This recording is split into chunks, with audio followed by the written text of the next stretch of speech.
Dear viewers, I hope you are all fine. This ultrasound video shows a mass in cul-de-sac, also called the pouch of Douglas. The recto-uterine pouch, also known as various other names, for example, pouch of Douglas.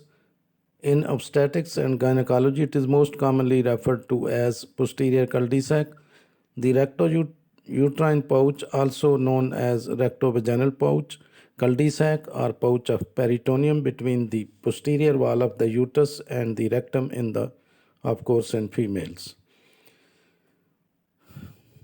You can see the uterus. This is the ovary. The pouch of Douglas, POD, also known as rectouterine pouch and posterior cul-de-sac, is bordered interiorly by the posterior uterus and posteriorly by the rectosigmoid colon. It is lined by peritoneum, which originates from the remnants of the Mullerian system, which doesn't participate in orgogenesis. Now you can see both the ovaries, uterus, and a mass in the cul-de-sac.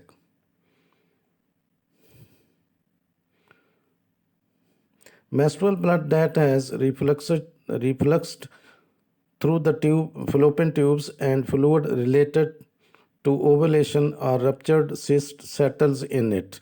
Likewise, blood from ruptured ectopic pregnancy, inflammatory debris from a pelvis or appendiceal infection, and ascites due to malignancy, liver, or cardiac failure may collect here. A small amount of fluid in the cul-de-sac is normal and usually not of concern. If the fluid sample shows signs of pus or blood, the area may need to be drained. Sometimes blood can be a result of ruptured cyst or sign of ectopic pregnancy. Now again you can see this is uterus and this is the mass in the cul-de-sac.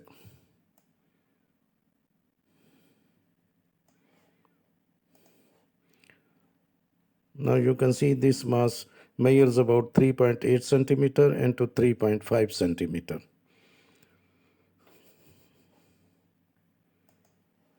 The mass is semi-solid to solid in consistency and has a significant amount of small cystic areas filled with fluid. Fluid or blood in the pouch of Douglas may be a feature of tubal pregnancy that is aborting or that has ruptured. Culdocentesis is a medical procedure involving the extraction of fluid from the pouch of Douglas through a needle. Presence of fluid within the cul-de-sac is a common finding, and the underlying cause can be thought of as either physiological or pathological. You can find some important information describing the physiological causes, pathological causes in the description of this video. Thanks for watching. Please subscribe my channel. Thanks.